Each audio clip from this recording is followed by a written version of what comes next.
With the sky clouded over and the sun beginning its slow descent, you finally arrive at Ashvale.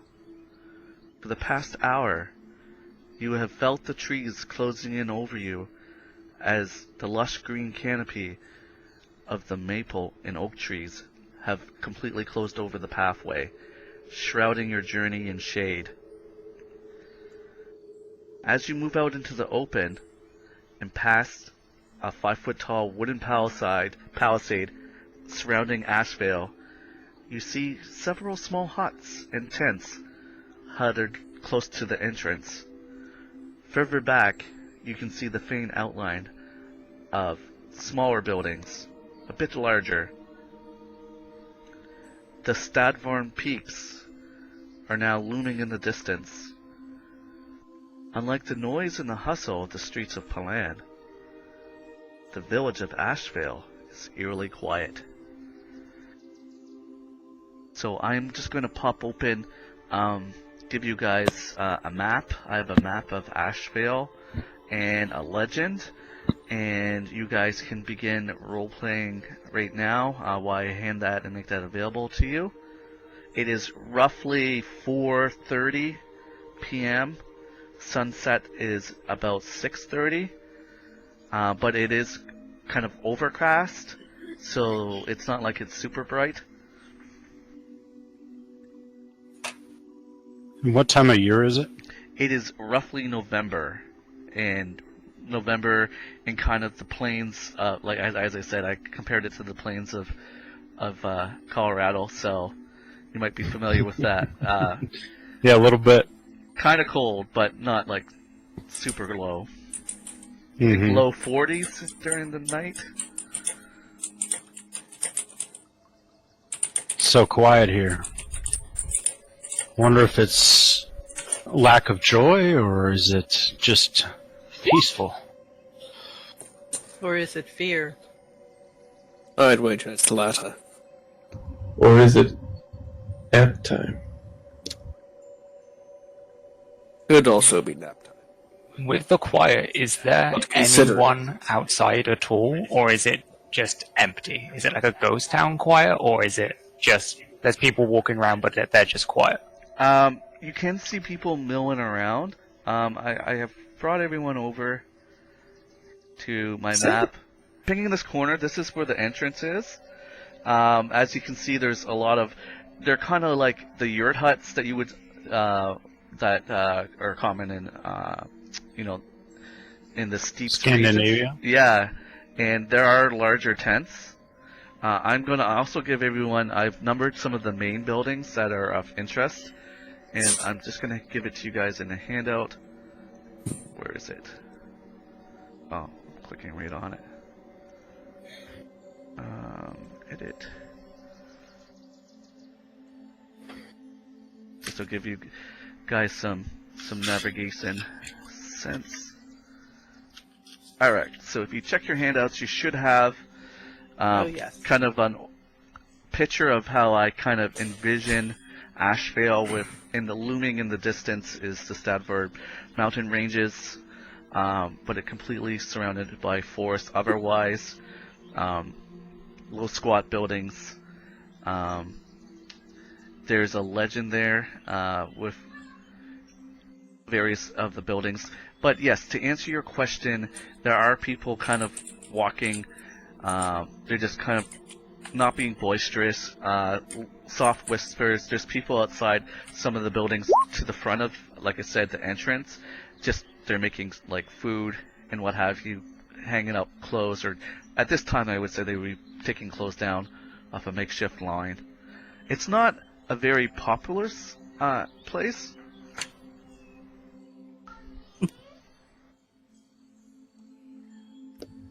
Well, it doesn't look like much of a strike if everyone's so quiet. I reckon we ought to find some place to stay and then start working. I agree. I think a tavern would be best, and then maybe we could ask around and get a bit more of an understanding of this place.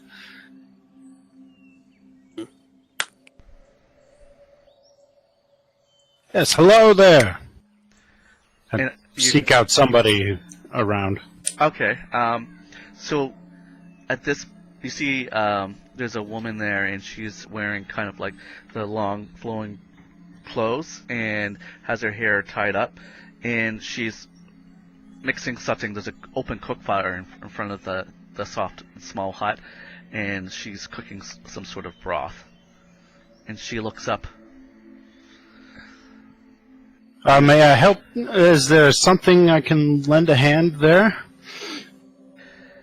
No, I'm fine. Are you looking to be employed at the lumber mill? Oh no, we're just here. Understand that there's something in the woods that's troubling the lumberjacks here, and we just came to see if there's anything we can do. That's what the rumor has it, yes. Are you here to get rid of it? Mayhaps. Whatever it is that needs to be done, we shall do it. The Lightbringer does shine his light upon those in need. I'm going to see if there's something I can do, like if she needs a hand with anything. Well, she's just I'll there try and make myself useful. cooking what appears to be like a dinner of some sort. It's boiling, so it's you can smell the rich aroma. Doesn't appear to be too much as far as what she's doing currently. As she needs Bone broth. Unless you have some Actually, might be. some oxo cubes or something in your pocket. All joking aside, she seems like she's got everything under control from that point of view. This is probably going to be an odd question. Does she have a ring on? She does in fact have a kind of like a silver ring on her wedding hand. Yes. I don't mean to intrude, but I noticed the ring on your hand. Are you married to a lumberjack in this area? Yes.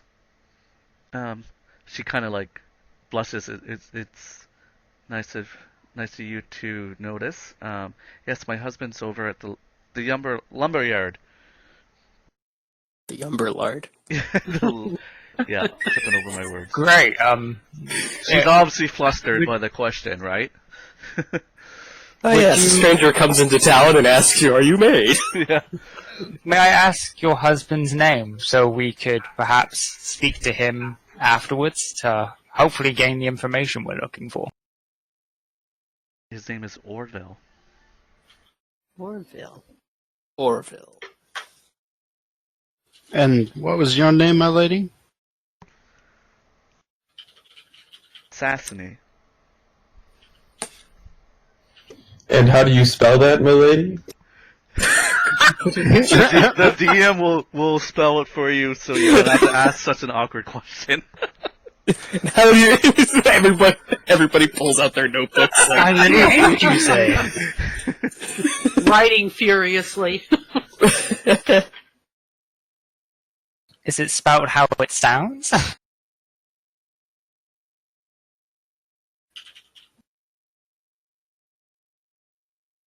She'll say, "We are the Blankleys." Blankleys. Yeah, and she's a human. So I'd like to know, her husband was Orville? Yeah. when she mentioned the rumors, would I have perceived anything about her tone of voice, or that would tell me if she believed in them or not? Yeah, why don't you give me a good insight check, Jonna, and we'll see what you're perceiving, just listening intently. Ooh. I'm just gonna... Okay, so this is for Jonna, but I'm just gonna say openly because I don't want to tie things up too much with Whisper right now, but you've noticed a kind of a hint of her voice cracking very slightly as she told you, as if she's trying to be brave talking about it, but she's obviously fairly scared. And that is fairly accurate. You're fairly sure. Okay, well, I would Well, once we walk away, I'll tell the party that I noticed she was scared, but we'll wait till then. Oh, and before we leave, I walk up to her and press a silver piece into her hand. And may the Lord of Light be with you. Oh, this very kind blessing in these troubled times, sir. Yes, darkness always comes before the light. One more thing before we go. You happen to know where the local tavern or inn is? Oh, you really can't miss the local tavern. I expect. I'd just rather move in the right direction immediately. Okay, and she points you in the direction of the large hut that is the Copper Cup. Thank you. It's right there. Can't miss it. I do not slip her a silver piece. She's already been paid for it. I know, Costren is just like throwing out his money, right? Just like. Yeah, that's why I was a little surprised I that I had had to think any. about just like paying people for directions. It's just like if I do it in games, I should ask for it in real life. It's just like someone pulls up next to you. It's just like, hey, do you know where this is? I'm like, you have to pay me a gold piece first. Yeah. Trouble for your time, right?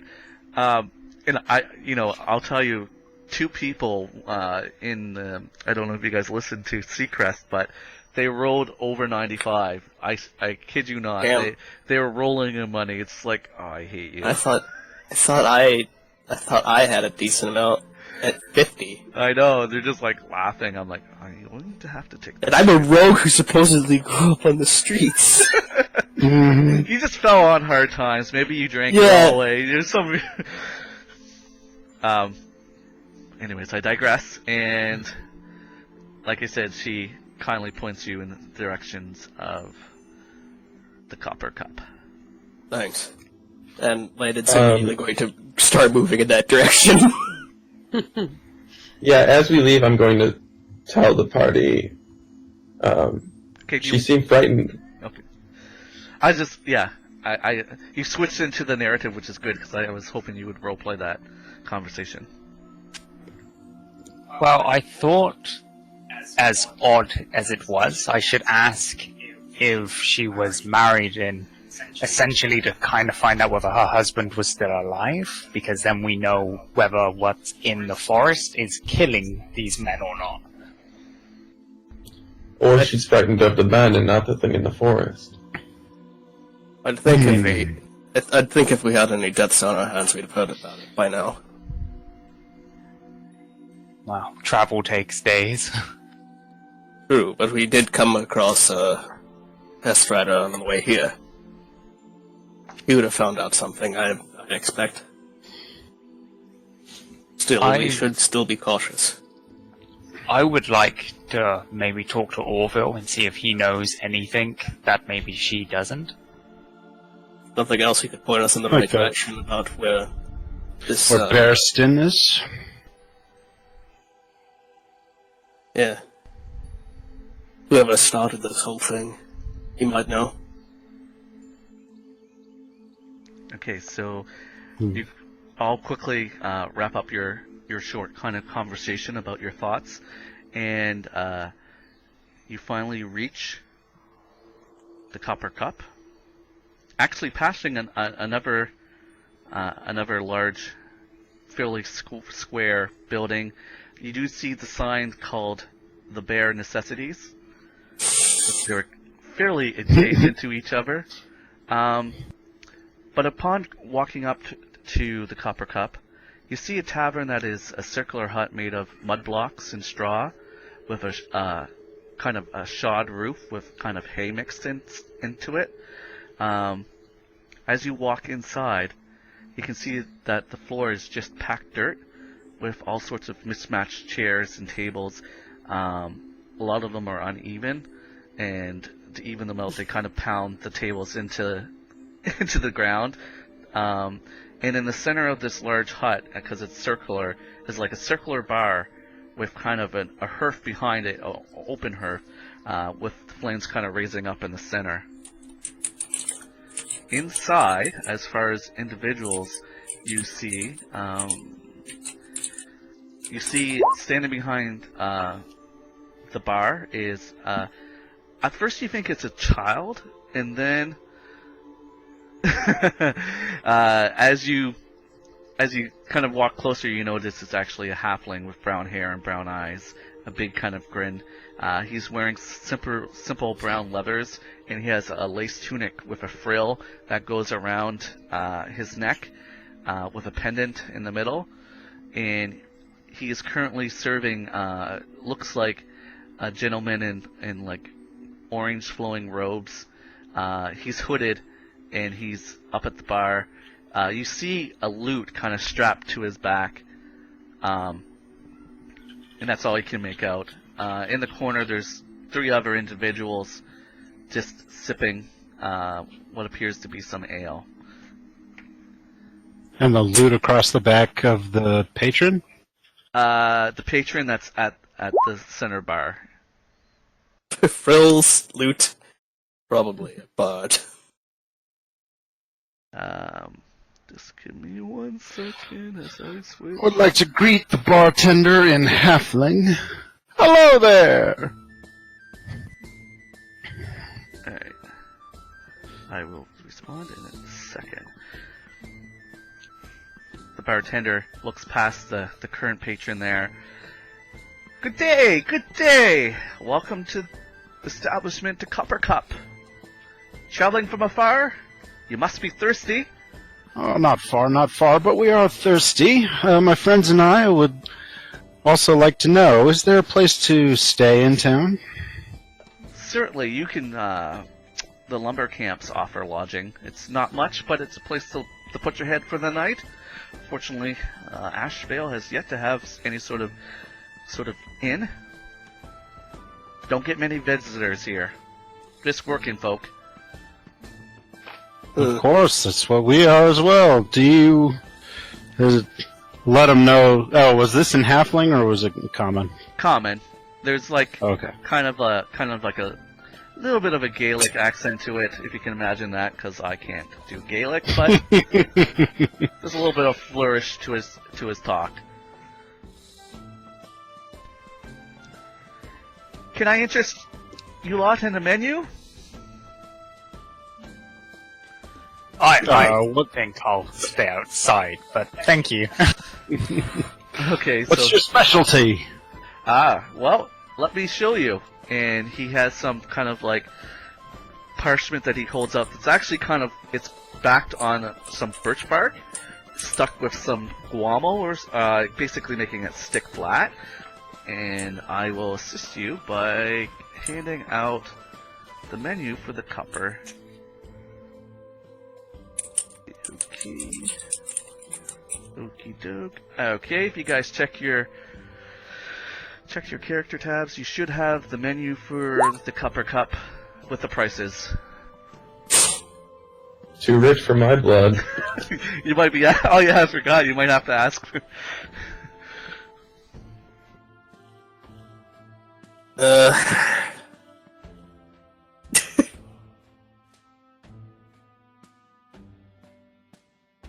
Jeez. Turn to, like, as I take the menu, I just, like, wholeheartedly laugh at this halfling, like, quite, like, directly at him. Is there something on my menu that's funny, sir? I just think you giving me a menu part is just, it's brilliant. And I just, like, I hand it back to him. In but, case like, you weren't in aware, order to, like, I was really, blind. to really, like, cement the fact that, like, because obviously he still hasn't realized, Yeah. I hand him it but, like, miss his body entirely. You're holding it over his head, like. Yeah. And I Well, Realize he's friend, short. let me help you there. It's Do these veggies, prices seem like like characteristic of like how they should be priced? Yeah, those are normal. Okay. You don't see any sort of price gouging from what's similar to Palan. Price gouging in Ashvale. So I'd like to help, like, the blind man. I'll read over the options. He kind of laughs and, my apologies. I try not to assume anything with my customers. Do you have your owl, by the way, visibly on your shoulder or anything? Yeah, he's just sat there. Just sitting there. Okay.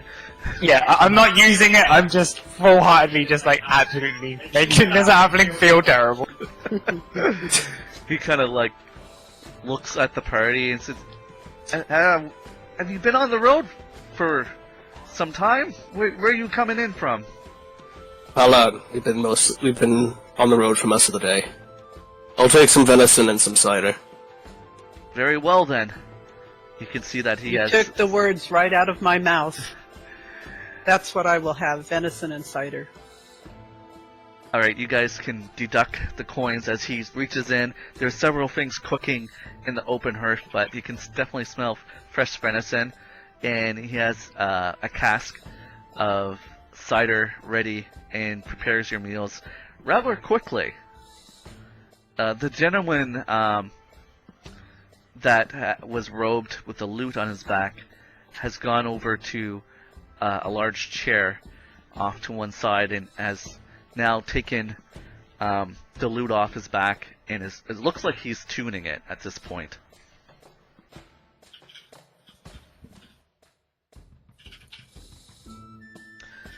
Is anyone else I'll ordering have anything? the goose pie with egg and a tankard of bitter, please. Now that is a favorite around here. I suspected as much. Running low on goose supply though, so and you can see that he has kind of like this round pan that has the pie in it, and there's like 2 slabs of it left. And after serving you the pie and egg, there's only 1 slab of this kind of like meat pie that's made out of goose that remains. I'll take some cured venison because I'm a peckish young woman, so. And to wet it down, I will watch my friends drink until they offer to buy me a tankard of cider.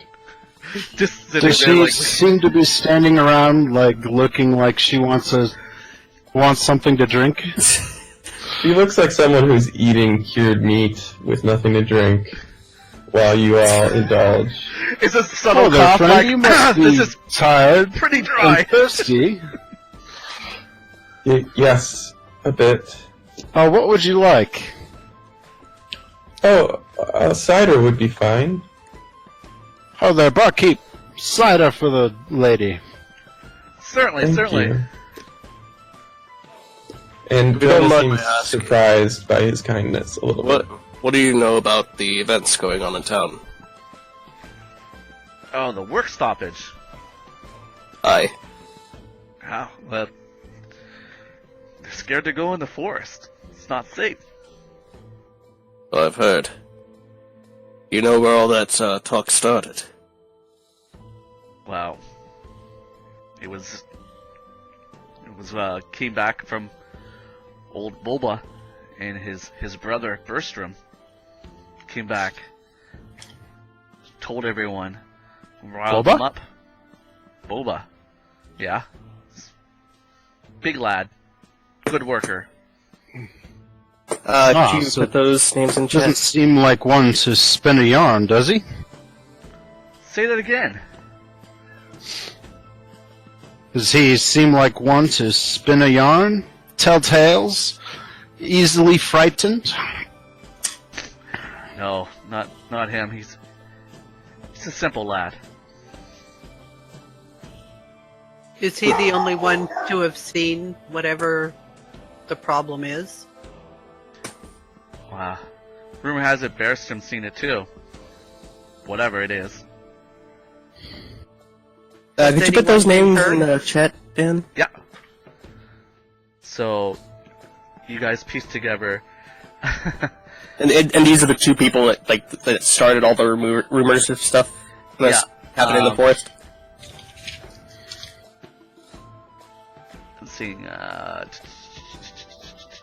I was calling him the. Dissident? Was it dissident? Yeah, it was the dissident. Okay, Yeah. dissident. So.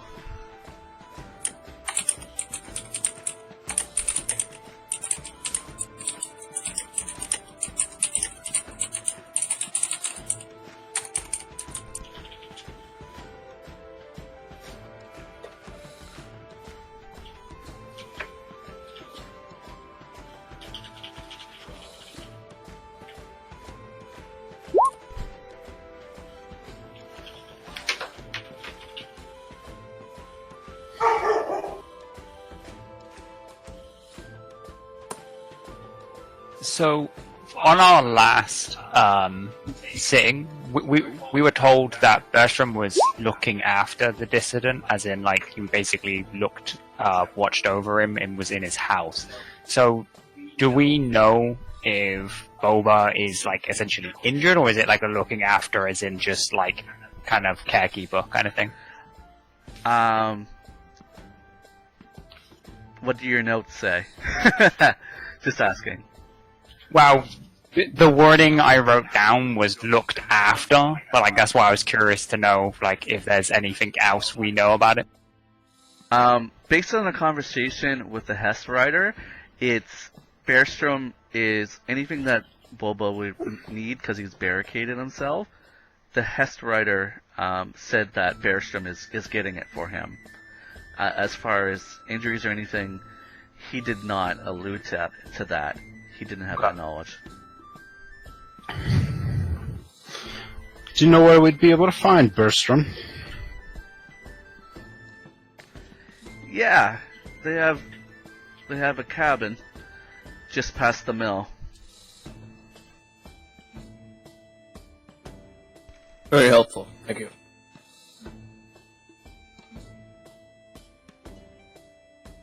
And who do we talk to? You said that the lumber mills have places in their camps for traveling folks such as ourselves. Who do we talk to about obtaining quarters there? That would be Gris. Gris is my brother, actually, and he runs the mill here. He also rents out lodgings at the lumber camps. And how does he feel about the lumberjacks quitting work? Probably got a lot more camps now. Okay, so Jonna is asking this? Yeah. He kind of like purses his lips together.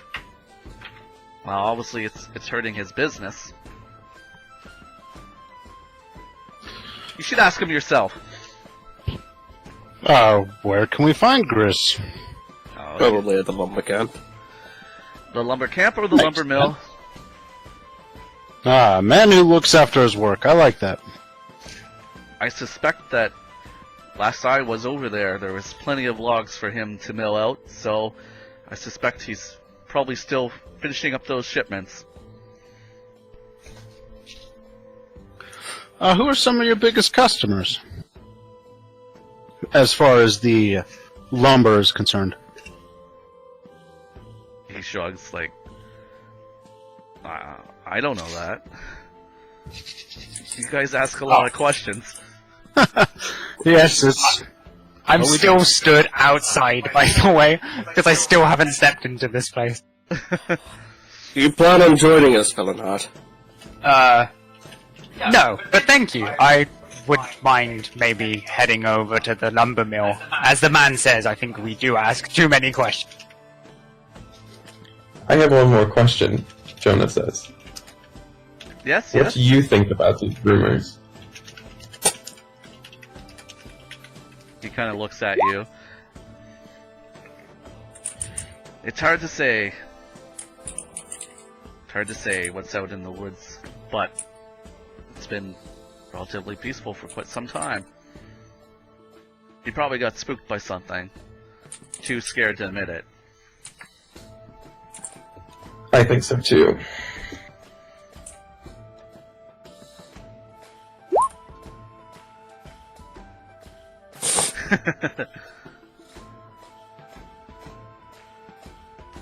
I say curious, it's more like a Geralt stare.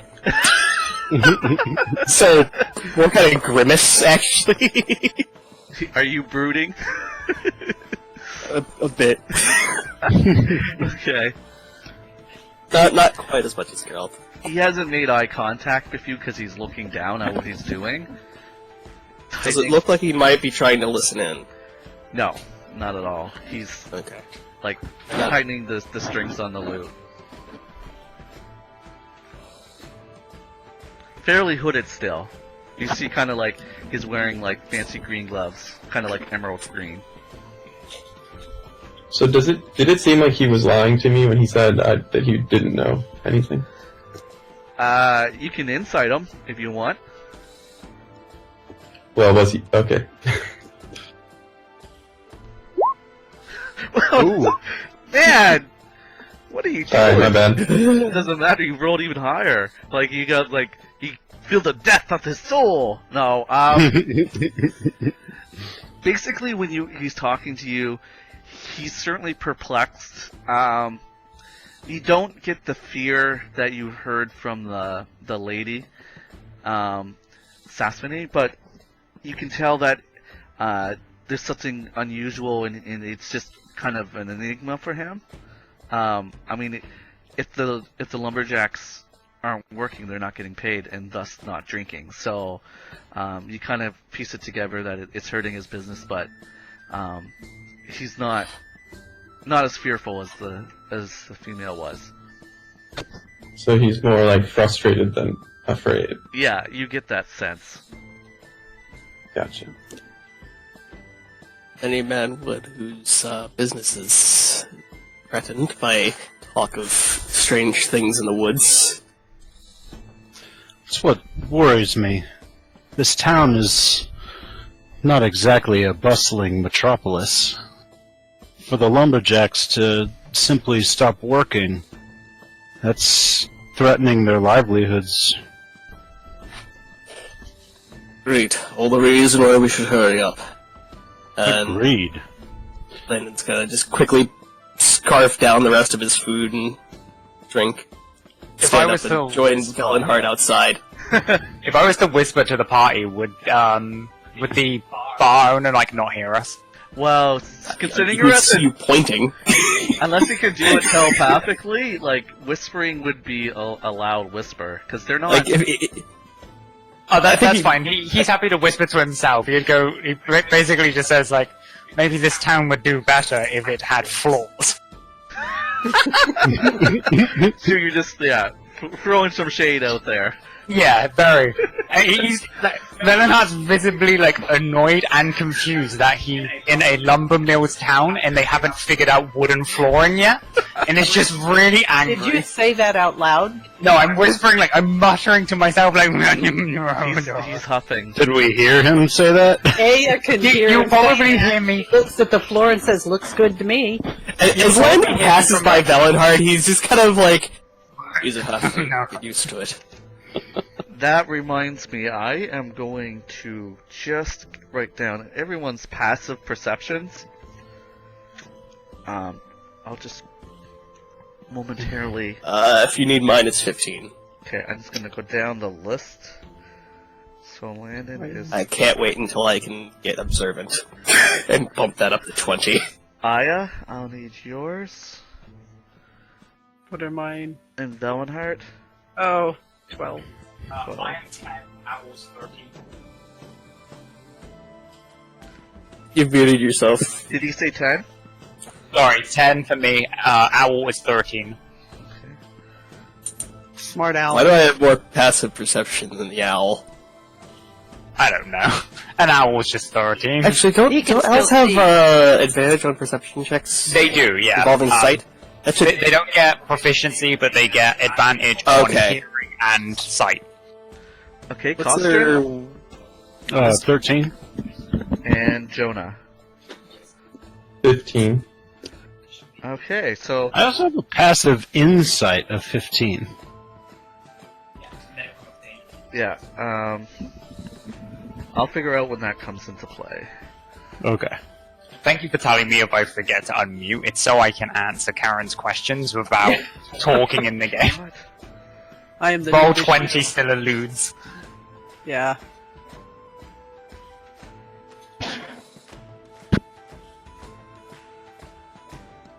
Okay, yeah. So everyone heard that, and anyone that's standing within 5 feet of the halfling would see him kind of raise an eyebrow at the comment, but not say anything. Well, not everyone is as well off as the folks in Palan, Mr. Velenhardt. He starts shaking his 30 silver in his pocket, well off, okay. I never saw floors other than dirt until I came out of my tribe's area. Maybe with you, with all having sight, it helps, but not knowing whether you're working on sponge, dirt, or a hole is quite worrying. And with that, everyone has trudged out of the tavern? Thank God. Yeah. Landon has, anyways.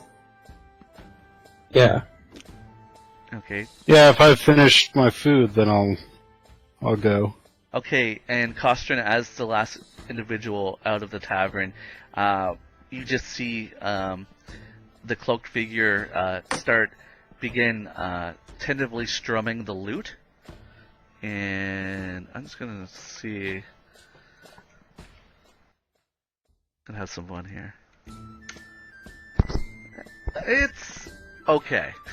It's not like anything excellent, but it's about average. Like, oh, you can play the lute and play it in key, but it's not spectacular. It's like, But maybe not pie, up but knowing it has no to filling. the quality of his clothing. Pardon me? Well, does his clothing seem like out of place for his particular skill in lute playing? Not particularly. Like, you see the cloak, and it's, like I said, it's kind of like a brown, kind of like traveling cloak. It is fairly worn.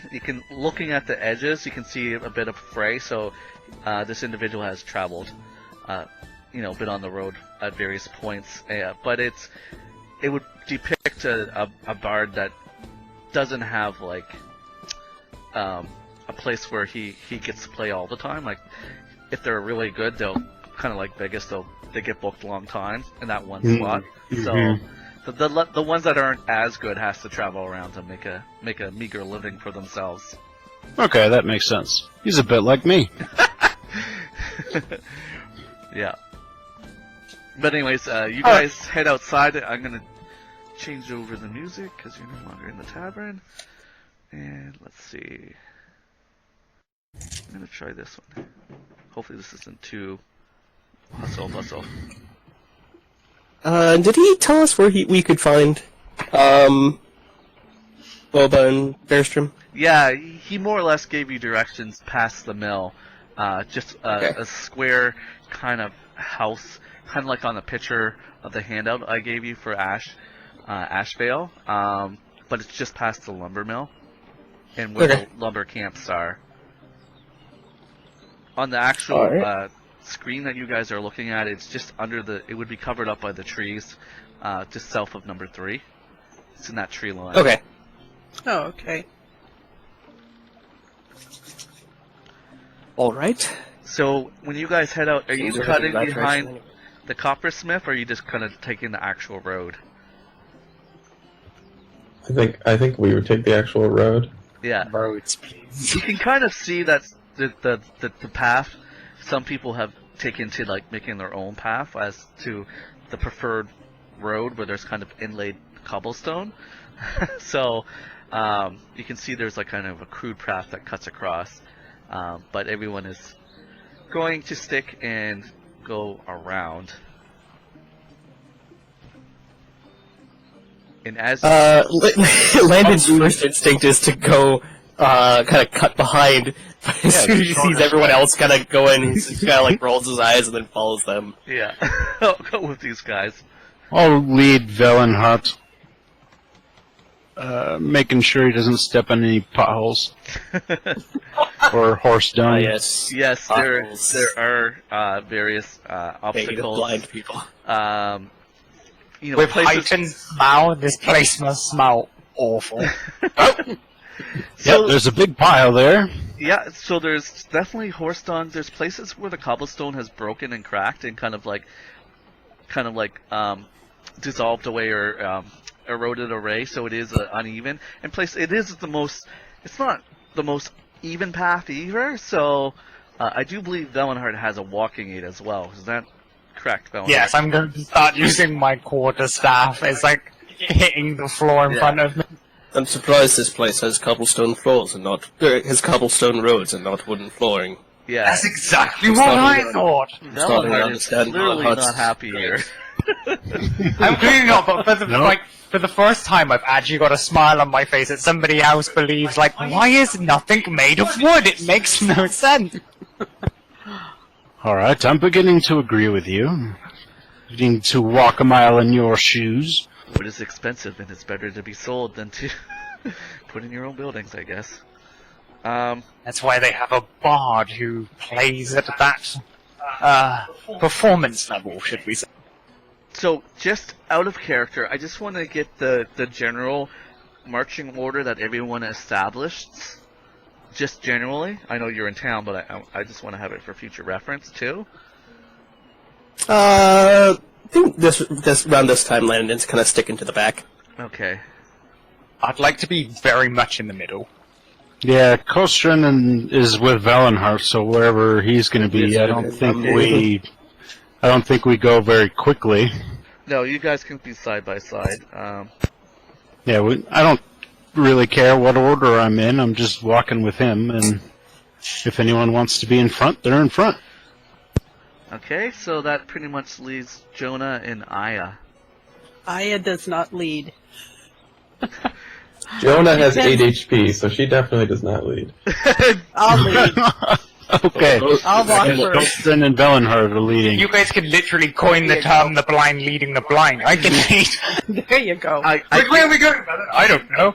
I get a sense that, like, everyone starts moving all as one, and then slowly stops, so now Aeya's, like, shoved to the front and looks over and sees everyone behind them, matching her pace, so she's like, I look around and Going to be running in how circles did this next. happen? grunts in frustration, right? Landon's mostly just kind of keeping an eye out. Yeah. Just kind of, like, taking in information as best as he can. Okay, and as you round the coppersmith, you see that there is a human smithy there with an apron, and he's actually just dousing what appears to be some iron that he was shaping. He doesn't seem to have noticed the group walking, but it looks like, from just basic everyone's passive perceptions, that he's getting ready to shut down for the night. The glowing embers coppersmith as you pass it. It's last call for smithing work. Yeah, and as you guys, I'm just going to kind of narrate things as you walk through the village. So eventually you come to the path that leads to the mill. And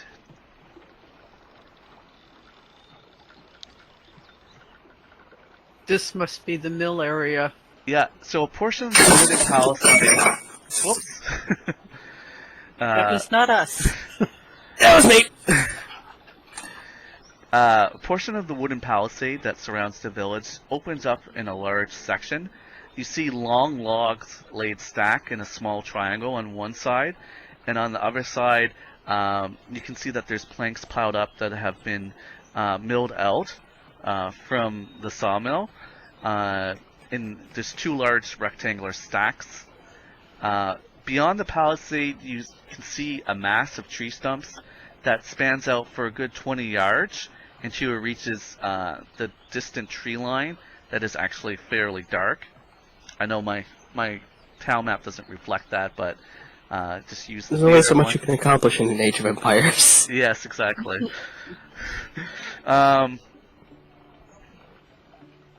You don't see any activity. You do see like 3 or 4 people sitting on some of the tree stumps. They appear to be like talking, and you see that they have these various cups in their hands that are giving off a little bit of steam.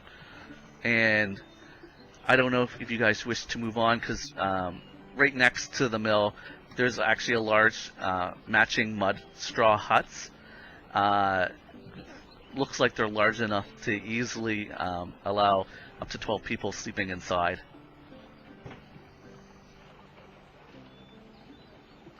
I would like to.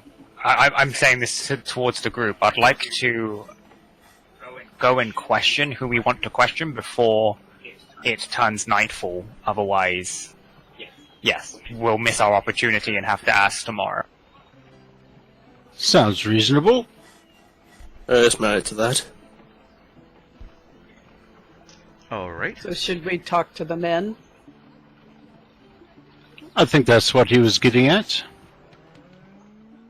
So, Master Velenhardt, are you okay traveling across land? Yes, yes. Okay, then follow me.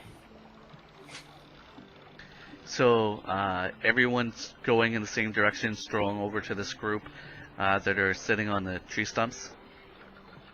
Yep, and if any of them look up, I'd like to wave at them and smile. Okay. As your group moves towards them, they kind of stop kind of murmuring and talking and kind of look up at you as you approach. As you approach, you see 2 human males. What appears to be a dwarf may or may not be a male. It's hard to tell. And an half-orc male.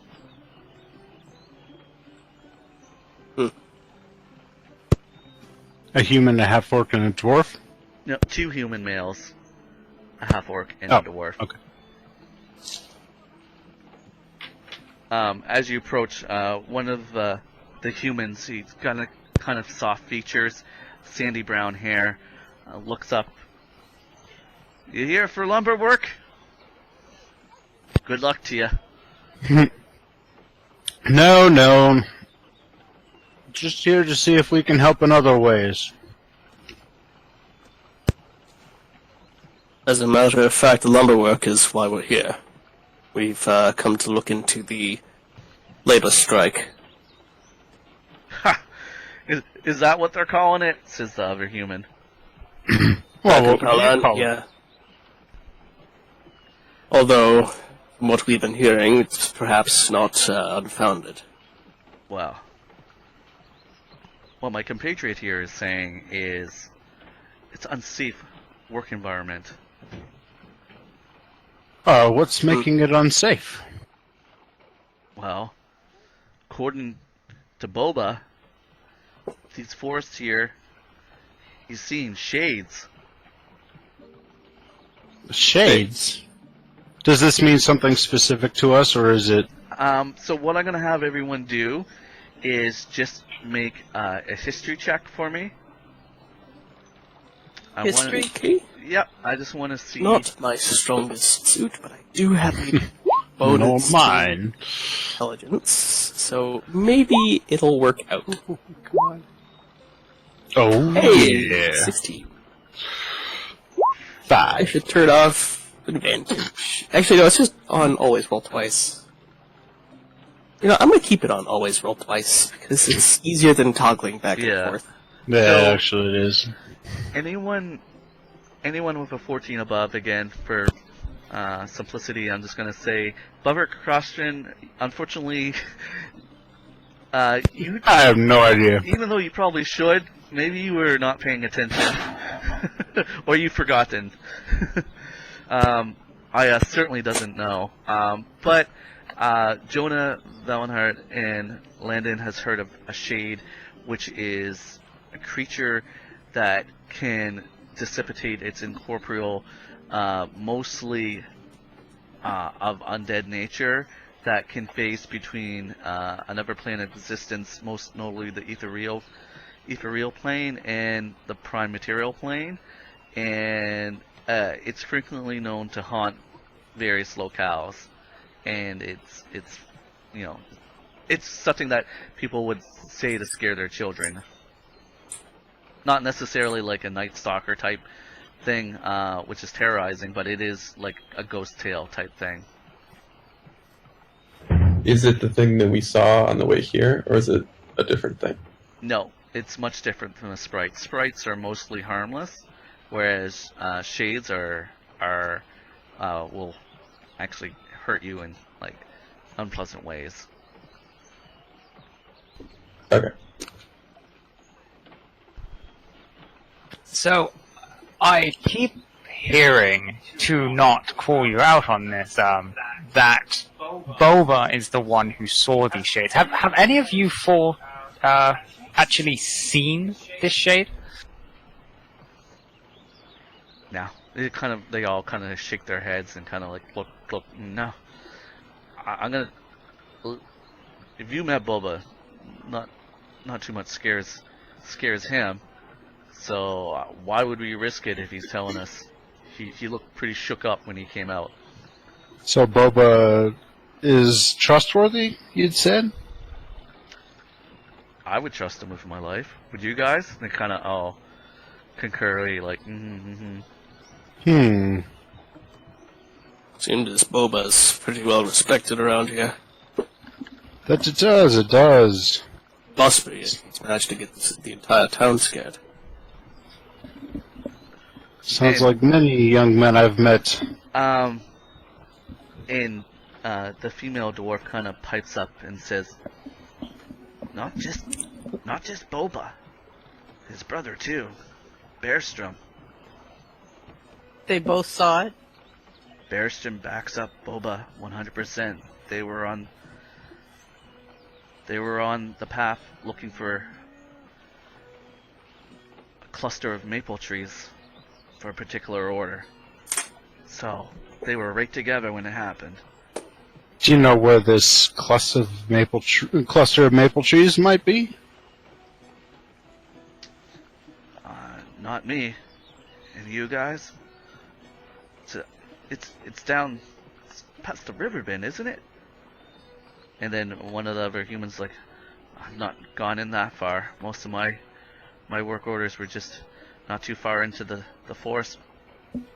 You know, oak's pretty readily available around here. By the way, it'd probably be better to ask Boba himself about where he saw these things, if we can get a chance to talk to him. I agree. One of the humans takes a long sip. Everyone recognizes the aromatic fragrance of coffee. Coffee is a thing here, and it's delicious. Of course. Well, I mean, maybe not that last bit. Yeah. I want to walk up to the half orc, Okay. and I walk up to him, and very quietly I ask him, have there ever been other rumors about the owners of the lumber mill or the mill itself? Are you saying it in Orcish? Or Yes. common? Orc. The orc kind of. Does anyone else here know orc? That would No. be previous- Nope. Maybe I.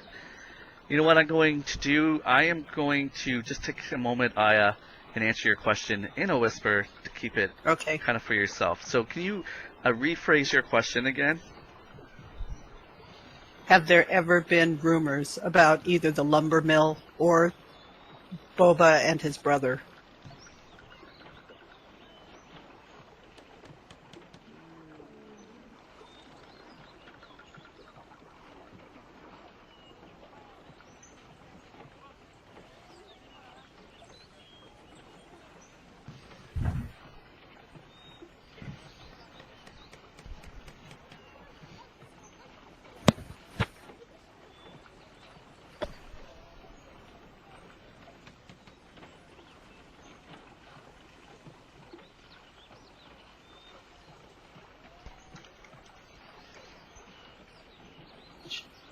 Okay, so you see this, that both Aeya and this individual,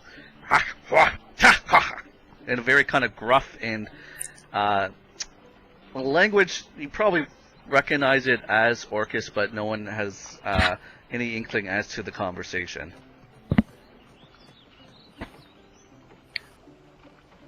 This is why the linguistic skill used to be a thing. Mm-hmm. I'm fine with it. I start nodding and approval as if I can, as if I've casted You're muted. You're muted, love. Oh, I start looking towards them and nodding in like an agreement out of sync because I've like made it out like I've used my comprehend languages spell, but I actually haven't. I'm just like Everyone noticed this, and it's kind of amusing. I look at the half work and I nod my thanks I nod and grunt. and thank and grunt too. He actually You're so raises his muted. cup towards you, Aeya, as if he's saying, "Do you want some?" I nod my affirmative. Yes, I would. Okay, so he take the cup and it's very delicious, kind of like a hazelnut type coffee. I take the cup in both hands and I drink. And the smell is amazing. And the taste is even more so. Kind of makes And me I hand want the cup back to him. Yeah, I have hazelnut. Yeah, and he nods. Do your employers treat you well? Pays well. And they don't take advantage of you? Listen, this is like the other human. Gris, good employer. Could work for worse. Put in an honest day work, you get an honest day pay. We just want That's to make sure good. that we're not going to die when we go fulfill some of these contract orders he has. And nor should you. Nobody's wood is worth dying for. It's at this moment, just out of the perception, I'm going to say Landon and Jonna. You see 4 deer, 1 buck, and 3 does emerge from the tree line on the left, and kind of like at full steam, they're kind of running, and they run through the clearing and into the forested thicket on the right-hand side. Maybe kind of like the lumberjacks kind of like glance at the noise and then kind of like go back to sipping their coffee. The others didn't miss it. They must have been too focused on the conversation at hand. Landon, like, raises an eyebrow, but doesn't speak up about it. I look to where they came from to see if I see anything. Whatever Langdon shifted his head to see, you missed it. Yeah, I think it was just me and Jonna. Yeah. Because it's out of their peripheral. They caught it with their passive. So, like, they like sprinted from like one end of the clearing to the other. Yeah. Coming out from the left side across to the right side. And what I'm going to do is I'm going to post, I have this beautiful map that was recreated by our lovely member Owl, and I'm going to put it under everything you need to know about Laikona, and it is a restylized area map. Thinking. But yeah, you guys can definitely roleplay that moment.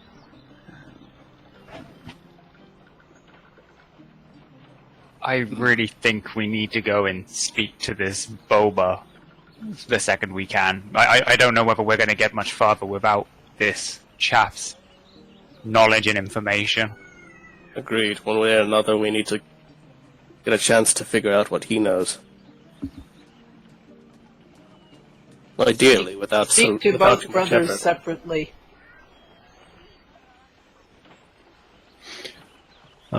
Costren's going to stay behind for a moment and ask if they've come across any good burls, good pieces of wood that are maybe not good for lumber but are good for carving.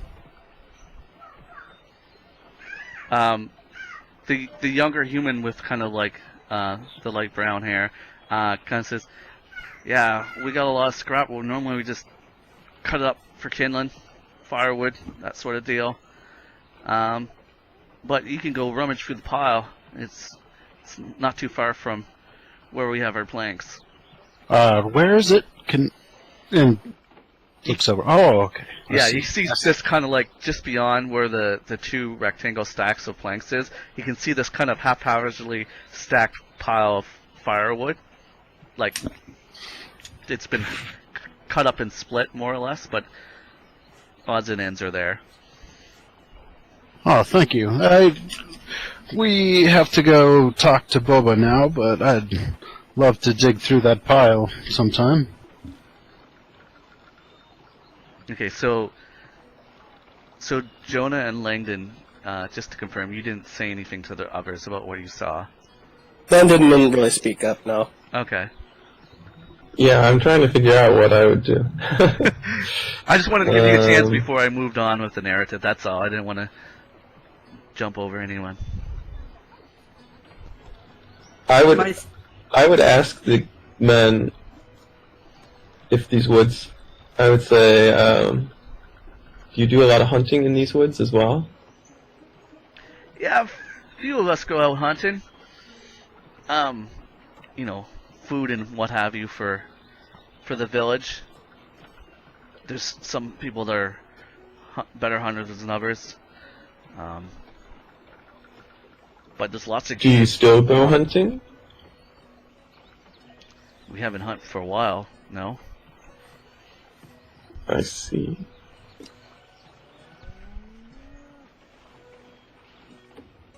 Yeah, I don't think Jonna would think anything more of it. Okay. Alright, with that everyone kind of gets up.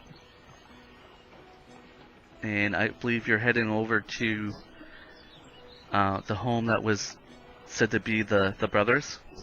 Mm-hmm. Yeah.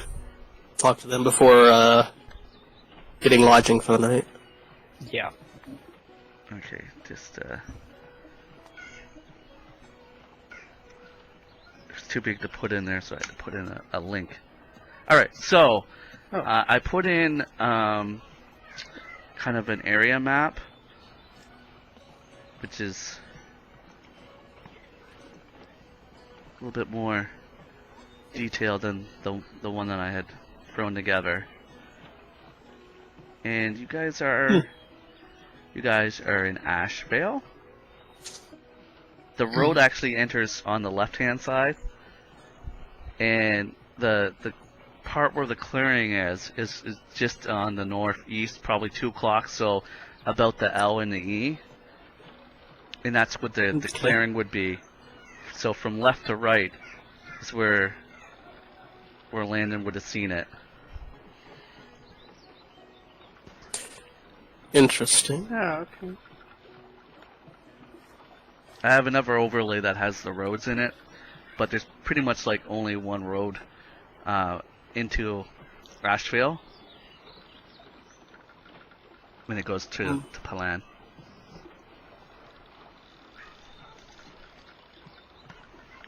There's paths, but that's like the actual known road. Fair.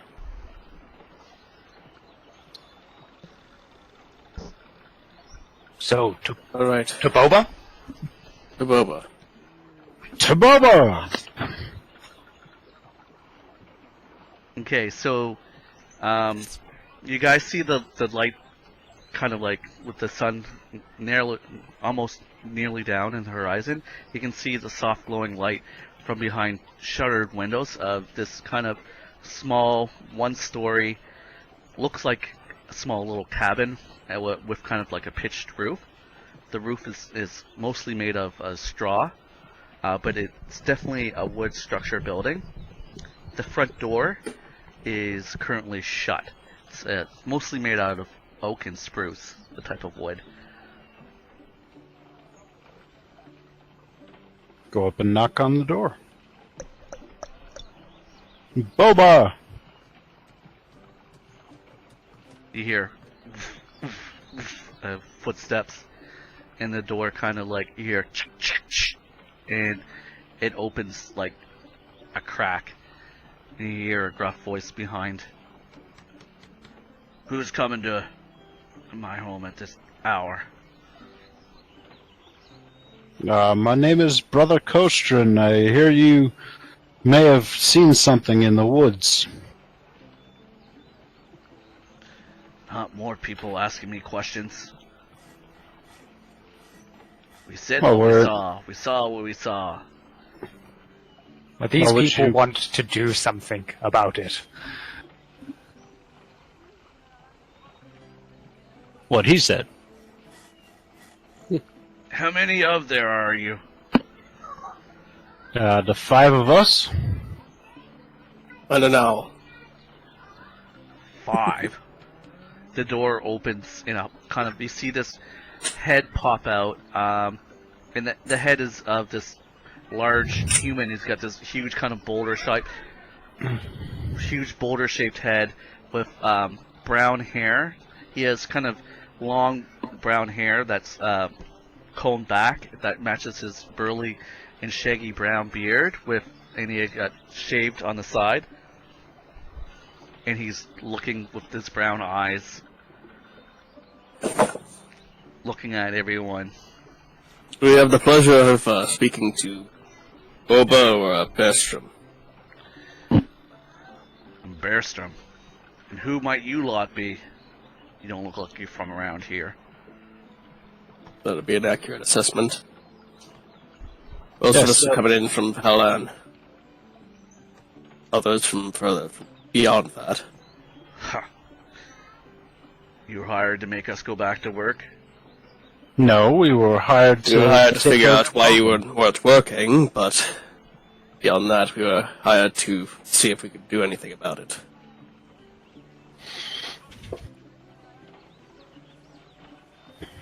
You know, I'm done talking. People ask too many questions. May I ask, do you enjoy not working and not having gold? Or silver, should I say? He chuckles at the notion of having gold. Then, kind of looking over. We got enough. Get by. We've been working here for a long time. So How retire. about your friends? Do your friends have enough money to keep going? Enough saved up to support their families? Now, why would that be my concern? I didn't tell them to stop working. No, No. but you've got a lot of them scared. They trust you and your brother. With their life, they claim. Laying on the absolute guilt trip, by the way. Mm-hmm. Oh yeah, Landon's doing it unapologetically. He's just coming out and saying it. Like, you're trusted in this community, and you've got a lot of people scared with your talk. Best way you can take responsibility is by telling us what you know. Do something about it. He kind of looks you over. I'm gonna have Landon make a persuasion check. Oh boy, Is- oh no, I'm actually proficient in that. Okay, I was like, Is oh, this against Bashram's persuasion himself, or? I have a DC set for Bearstrom, and Oh, okay. Can you make that a 3, please? oh, with your I'll use one of my portent rolls to make that a 3. Whatever he rolls is now a 3. whatever. No, whatever Bashram rolls is now a 3. So okay. I'm you've just got to beat a 3. I'll just ask Nathan because it's not a roll. I have a set DC already, Oh, okay. I see. so you can't change my DC. It's just a roll, right? The ruling is a roll that I use. Yeah. That's why. Okay. Okay. Can Just Costren attempt to aid in this persuasion? He most certainly can, so that means Landon can roll with persuasion. Advantage. Okay. That'd be That's a 20. non-natural 20. Not natural, but it's 17. On that, yeah. Still a 17, which is really nice. He pauses for a moment, kind of considering the weight of the words that you've all kind of started saying to him. Guilt tripping him. Yeah, Mhm. from 3 different people. He kind of like, You're a bad person and you should feel bad. think of your babies! You have a responsibility. Basically. Yeah, so he kind of like, you can see his kind of bushy eyebrows kind of do kind of like they kind of stoop down, and then he's like, I suppose you can come in. I'll answer your questions. Yay! It might be a tight squeeze with you lot and her, noting the large buff half-orc. How about only some of us step inside, or... Perhaps the rest of us could go and speak with Boba while you talk with Bertram, kind of nodding as like a hint. Perhaps that might get confusing for the DM. I've had Curse you and your logic. Very well, follow him in. So, though, Boba is in that house in a room, so Yes. trying to sneakily get to him to ask separate questions might prove challenging. Yeah. So, what's going to happen is Bertram is going to make room for 3 people to come in. You guys can discuss which 3 are coming in to sit down with him. Well, I've heard a lot of confessions over my days, and it's given me the ability to read people. So I think I would be a good person to go in and ask questions. But somewhat unrelated reasons, I'm also quite good at reading people. Mostly to know when they're conning me out of something. Seems reasonable.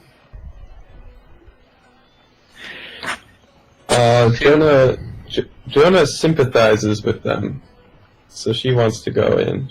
Okay. That leaves... I would say slowly something. start walking towards the door. I'll just follow Aeya.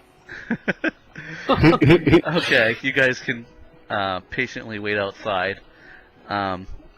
Inside, you can kind of see there's not too much the interior. You see a small place for cooking and eating, 2 chairs, so some of you might have to stand. There's a small table. There's various types of game that have actually been mounted on the wall, mostly different types of deer.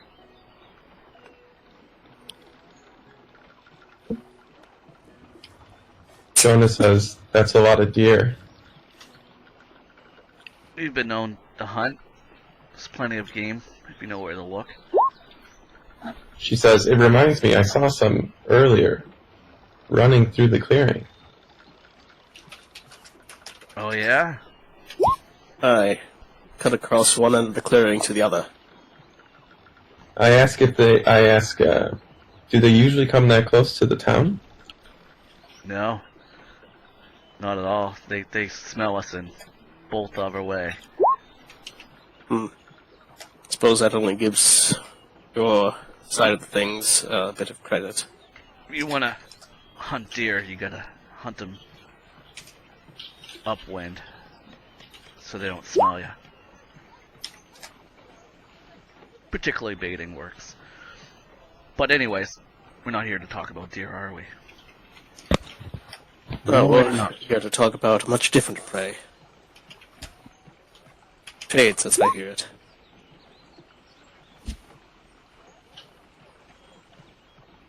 So I didn't hear that, Courage.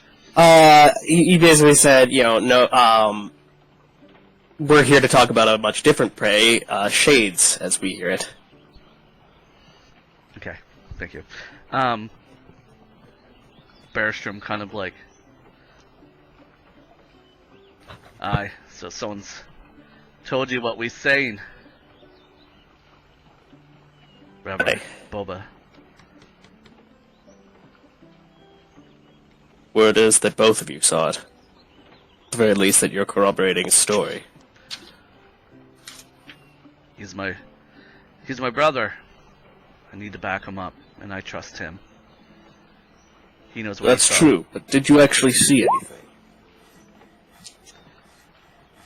No. Between you 3 and I didn't, but I believe him, what he saw. And what did he see? Listen, Frankly, I think it would be best to ask him himself. you don't know him. No, but we hear he's well respected around town. No reason to suspect he's lying. That boy hasn't lied a day in his life. He's too honest for that. Let me just put in easy words for you guys. He's a simple folk. He works hard, he earns well, and everyone respects him for that. He doesn't fuss, he finishes a contract, and he's a good brother.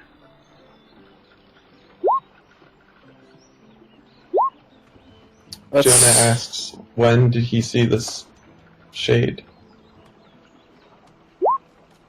It's about 5 nights ago. We were sent out looking for the maple stand. We had a contract. Fell 4 logs, maple.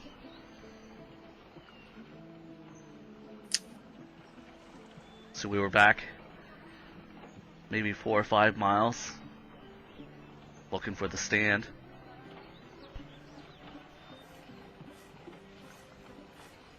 Would you be able to take us there?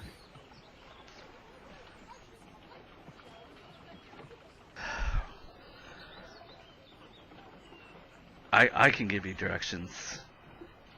I don't know if I want to go back in the woods. If you guys want to handle it, you can. She says you saw a shade. Does he seem like he's trying to hide anything? Or is he acting strangely while he's telling all this? Yeah, can we be raiding him this whole time? Okay, so you guys Landon a little bit more obviously. you guys want to insight Bearstrom, is what you're saying? Yeah, we're basically trying to see, maybe not that he's lying, or that maybe he's trying to withhold information.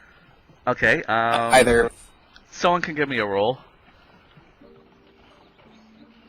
I I guess you each can roll, actually. You can each get a roll. Okay, Slightly better. Ouch. Brother Costren, Jonna, he's kind of hard to read. It's kind of, you're listening and looking for mannerisms, but you're not picking up on anything. Landon's got like he's got like his hands folded, like on his elbows on his knees. And he's kind of like looking forward and just staring at him. Yeah, and you're used to seeing people maybe crack under sort of pressure of direct questioning, but he seems relatively calm.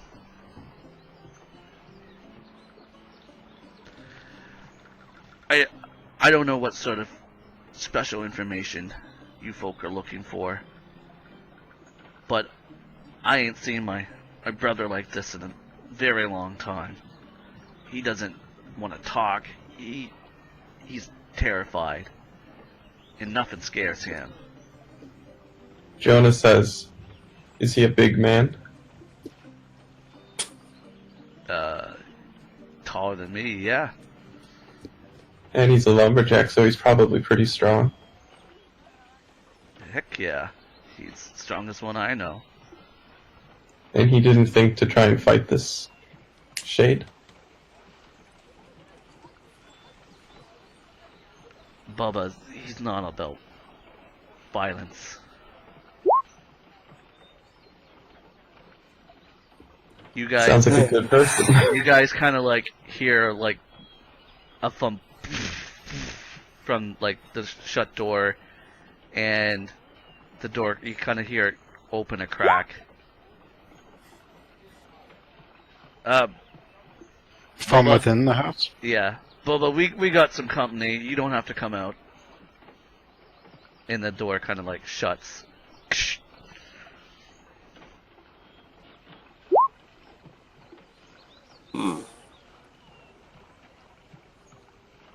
It may be helpful if we could hear exactly what he saw. It may tell us if this...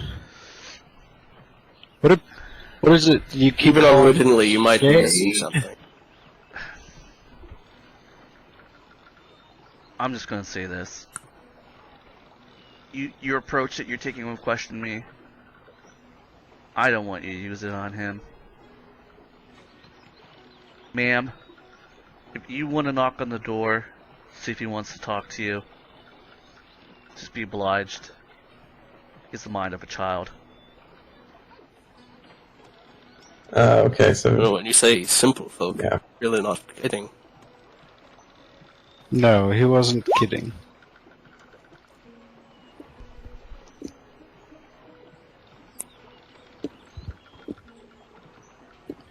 Okay, so Jonna nods and kind of stands up, slowly looks over towards the door, goes over to it, knocks, and in a very gentle voice calls, Boba? You hear a, yeah?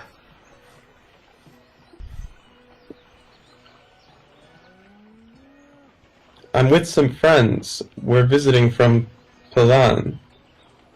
We're here to try to get rid of the thing that attacked you.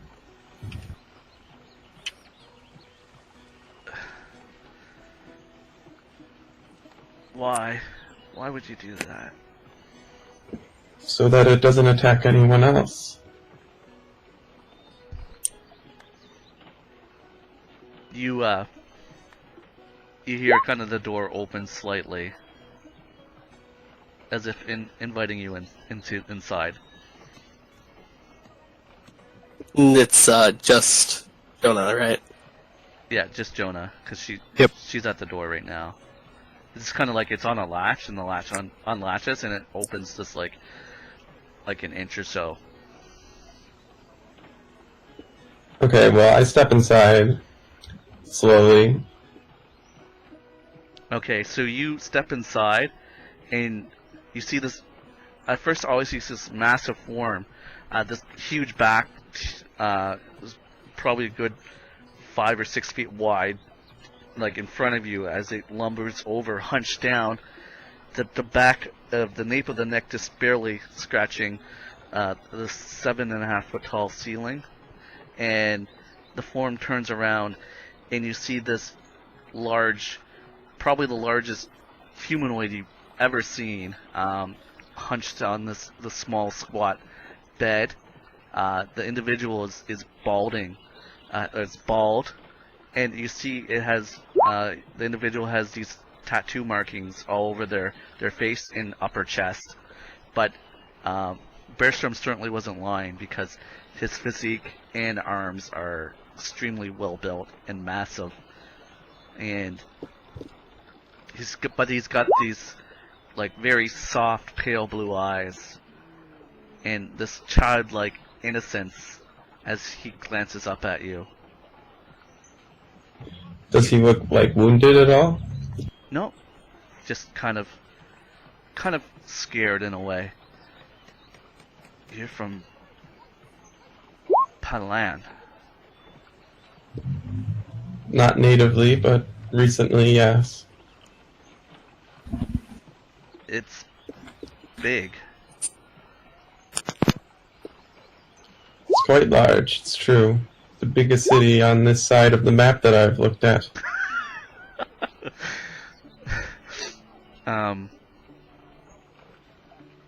He nods.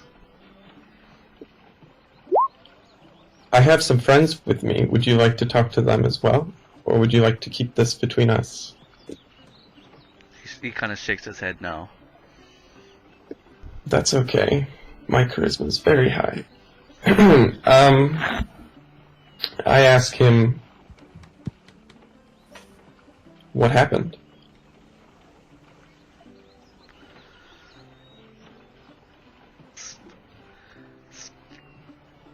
Scary monster. You saw something scary? It yelled. In common? He nods, yes. What did it say? Go away. He kind of mouths it. It told you to go away. From what? He shrugs. I heard you were near the maple trees. Are there a lot of maple trees in this forest? He nods yes. So why did you go 5 miles to those specific maple trees? Because a stand, it's almost all maple. Is there anything special about that stand?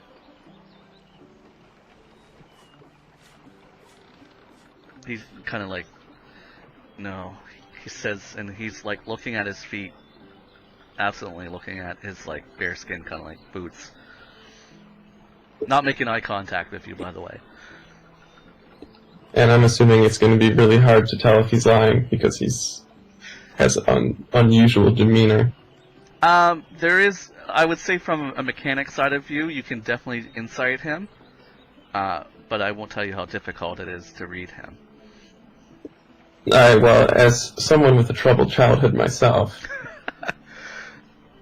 I will try and read his troubled childlike mind by his refusal to make eye contact and things like that, to see if I feel like he's withholding, maybe not that he's lying, but that someone told him not to tell something. Mm-hmm. So yeah, go ahead and make an insight check. Ouch. Yeah, and it's, generally you're finding it hard to read not only his voice, but also his body language. Just because he's just stooped and slumped anyways. Right, yeah, that's what I was thinking, because I can't look him in the eyes and stuff. Yeah.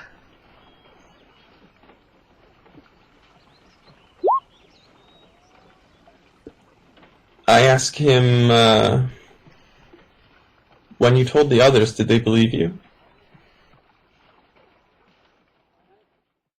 No. They believe Bearstrom. And Bearstrom believes you. He nods yes. I ask him, did you know that your brother is lying and saying that he saw them too? Or saw it too? He kind of glances sidelong, like his head kind of moves left, kind of like, instead of looking down, he's like now looking at the side of the wall, and lying? He's claiming that he also saw this ghost-like specter, so that others will believe him and believe you.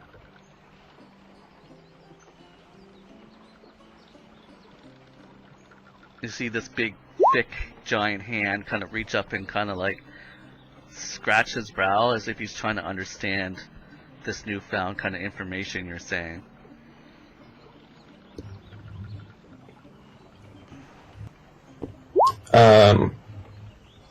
Boba, if people find out that he's lying, they may start to believe that you were lying and go back into the forest.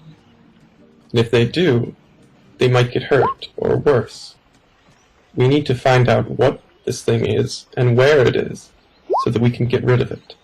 And only you know exactly where it is. You can see kind of his hand kind of drop and it's slowly starting to clench. You can see just kind of a shift in his body language at this time. I attempt to soothe him. I say, don't get upset. It's not your fault. Hurt?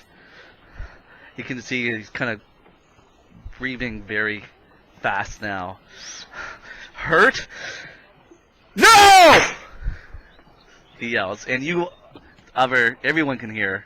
Anyone around here hears the booming shout of no. Landon, like, visibly jumps, like, not expecting that. Yeah. And then, like, kind of tries to, like, Stands up play it quickly. off, like... Bearson kind of, like, he jumps up, rushes to the door, and opens it and says, "What are you doing? You're getting him upset." I'm role-playing. Yes, you are. No. I look at Bearstrom and I like instantly switch into this like angry, precisely angry woman, and I'm like, "What didn't you tell us?" I told you everything. He saw something, and he's scared. He's scared not only for me, but his friends. He saw Then the we're all in force. agreement here.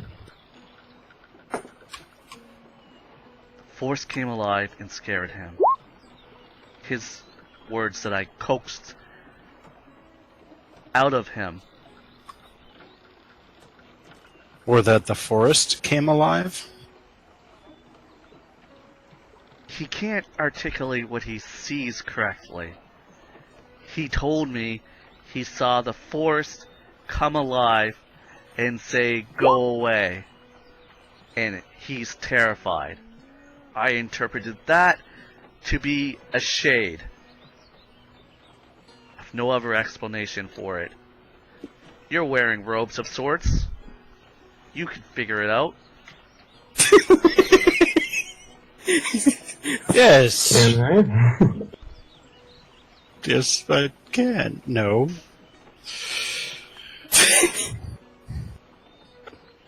Okay, I am going to ask. Well, I'm going to turn back to Boba, and I'm going to walk towards him, and put a hand on whatever part of his body I can reach. Probably Exactly. his giant shoulder. His shin. Yeah. Leaned forward, so. Oh yeah, that's right. He's hunched forward. So I'll touch his shoulder and I'll say, "Thank you for sharing your story. You've saved your brother and the whole town." He doesn't say anything, but he is quiet. He's just, Okay, then I'll go back out, and I don't know if I can do this within the mechanics of the game, but I will literally drag Berstrom with me well, the mechanic, into the other room. I'll make it easy. As you walk out, he walks behind you and shuts the door, saying, "It's okay, Boba. We'll talk after our company leaves." I walk up to the other two, and then I like turn on my heel, and I'm like, "You're going to draw us a map." You want to know where he saw it? We do. Precisely where the stand is. I'll give you specific details of where it is. If you have a map, I'll mark it. I asked the DM if I have the map. I don't think anyone has an actual map. I just flavor wise, I've kind of like just kind of said that Landon has like a small journal that he writes in. Okay. So if it's okay, Landon will pull out a journal and just kind of like wait. Yep. Alright, so he gives you very explicit instructions, or not instructions, directions that they took to get to this maple stand. Most of it is going into the tree line and following a river, and then at a certain point in the junction of the river, you bank along an old game trail, which will take you to the maple stand that they were at. Alright. So Jonna points to the maple stand and says, "Whatever this thing was, it told him to get out of right here." Makes me think that there's something special about that maple stand. Something about it nearby. Or something underneath it, perhaps. Perhaps. Although we won't know for sure until we check it out. Perhaps Which there's is, the I guess we dungeon. do tomorrow. Perhaps there's the dungeon with the dragon. Perhaps. That sounds marketable. Costren, Yes, you we should- laugh at the notion of dragons. Who ever heard of Dungeons Dragons? Ha! You should consult the wizards on the coast. The metal is strong with this one.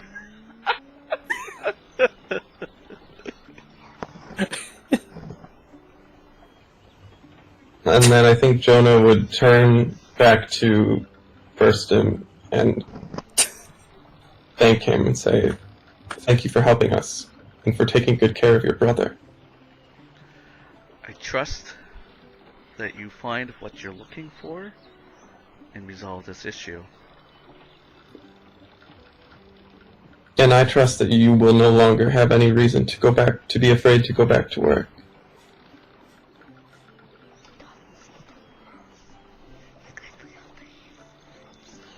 He nods. Let's hope. I would advise not traveling to the Morrow. Oh, agreed. There are many, many things in those woods.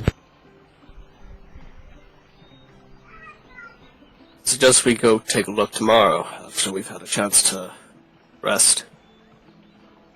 And Landon will kind of stand from where he was sitting and head outside. All right, and switching gears, I feel like I need to scroll between the conversation by Velenhardt and Aeya, unless you guys just want to give me a quick Cliff Notes version of your what have you been up to? Oh, we were having a ball. I was getting educated. Yeah, I basically just educated Aeya on how Ray works, and Ray is pretty comfortable with Aeya now. Like Oh, Ray okay. Ray knows who Aeya is, and then Aeya just told me a bit of backstory, and that's it. Oh, cool. Yeah. And now they're napping, and Yeah, Landon will now kick we're them about to both sleep because awake. we both got bored. Landon will kick them both awake. Come on, we're getting moving. Yeah, it's clearly okay. dark now. The sun has set. It's placed at around 6:30, and it is getting dark.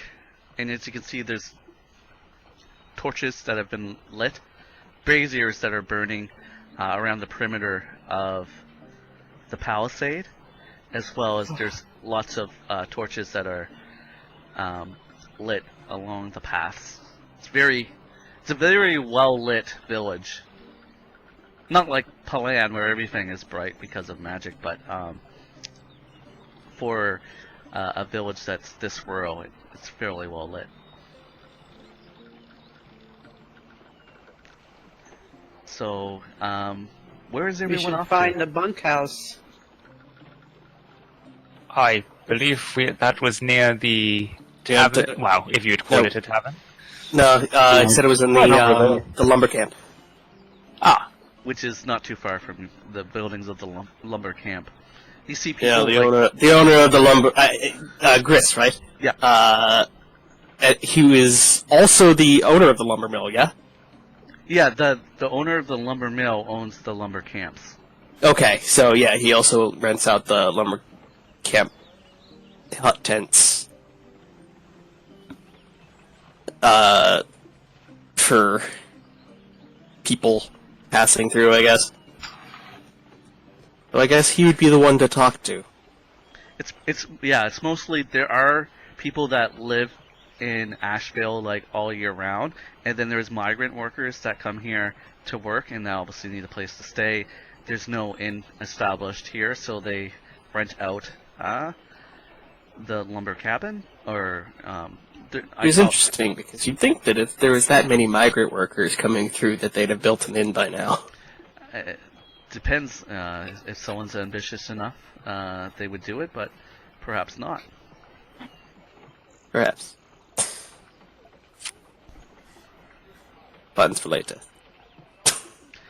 Like I said, this world is a canvas. So yeah, after Landon kind of kicks both Aeya and Velenhardt awake, he starts heading off in the direction of the lumber camp, I guess. I pick up my bag and I stagger to my feet, groggy, and follow behind. finally. Can't have been asleep for that long.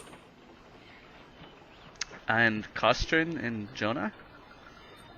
Yeah, I think I'll just follow Costren.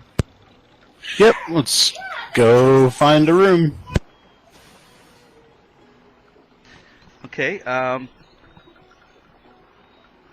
as you approach the lumber camp, you see kind of like a female human outside one of the steps, and she's got what appears to be is a bottle, and she's been kind of drinking out of it, looking up and looking around.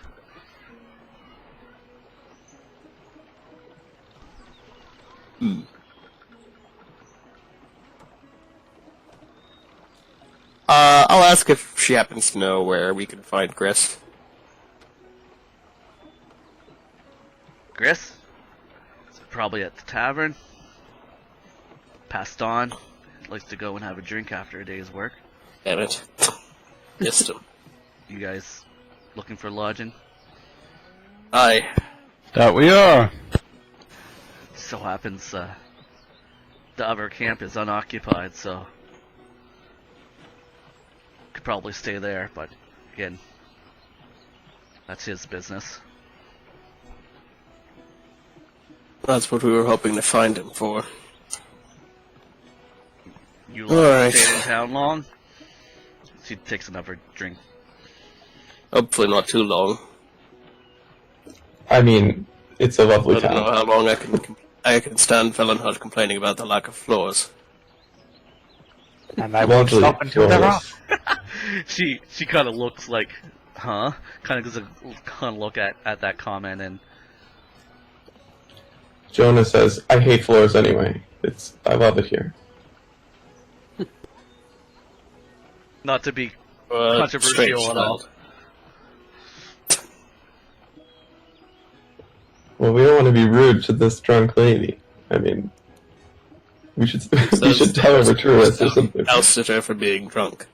I'm not drunk. Pardon me then. She's not drunk, she's just drinking. Rude, so rude. And none of us are judging. Alright. So let's, yes, Speaking how of much drinking, would a let's- room cost for that, or the camp? And where is this camp? Are you asking a character? Yes. Okay, just 1 second here. I'm gonna just save what we got and just pause for a minute. We're all out of roleplay.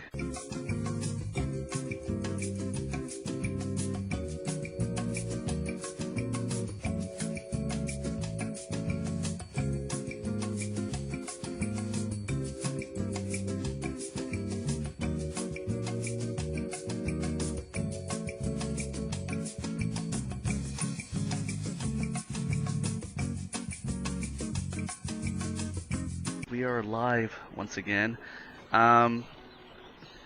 Yes, so Jonna is musing over the information about the term that Bearstrom used saying the force came alive.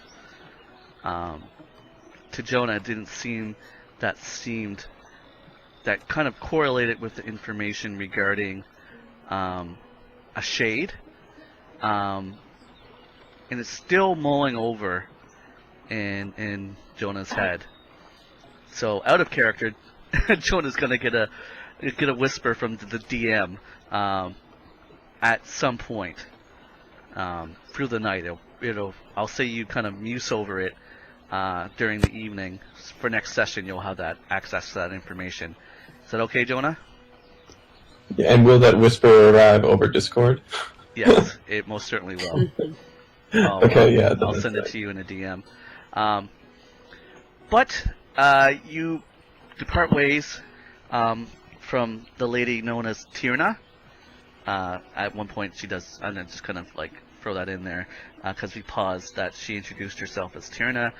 She is one of the lumberjacks, and she's just spending her time waiting for either work that's closer to the clearing to cut trees, or possibly moving on looking for work elsewhere. But you have once again arrived at the establishment, the copper coin, or the copper cup, sorry. And as you can see, a lot of the people that you've seen earlier are all in here sitting and drinking. There's a fair number of people. The bard isn't playing at this point in time. I must be taking a rest. He's talking to one of the individuals that you saw earlier, which is the female dwarf. But you all enter the copper cup.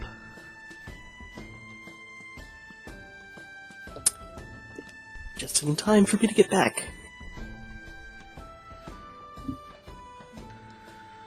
So I'll let someone take it away. Hello there, barkeep, once again. Is the bard still playing? No, he's on a break.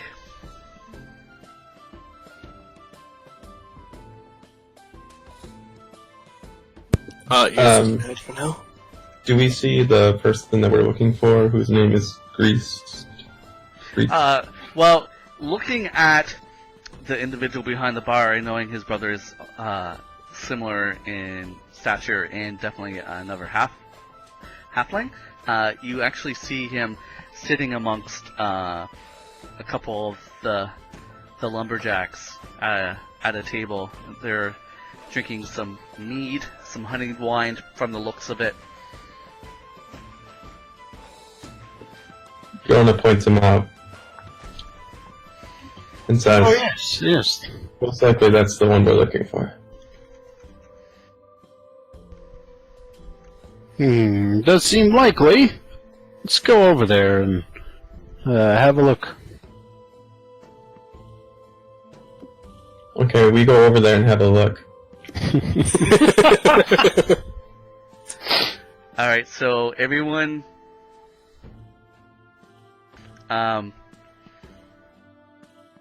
you all kind of approach the group. Landon's gonna actually stay outside. Okay. Same. Oh yeah. It's one way to keep the wizard from getting it done. Velenhardt is like, mm-mm. I hate this town. You know what? You can't please everyone. There's always someone that's unhappy about something. People I with go a in floor and I'm fetish. impressed because I'm from a tribal community. Yeah. Where I'm from, we don't even have walls. We have huts, Or a roof. dirt floors. Alright. Dylan would hate my area. The group kind of like stops talking amongst themselves as they see the three of you approach. I say, Jonna says, hello again to the two men, and, like, nodding at them politely, and then says, this must be your employer.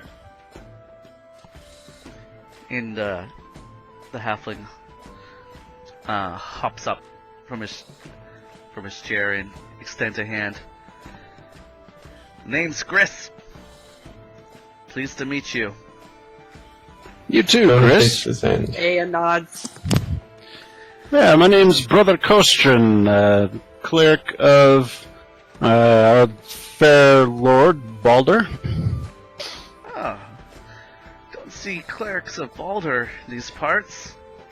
Surely, I guess you're not here to cut wood. No, but if you need a strong back to help out sometime, I'd be willing. But for now, we're here to help solve the problem that you have. Yeah, the work stoppage. It's...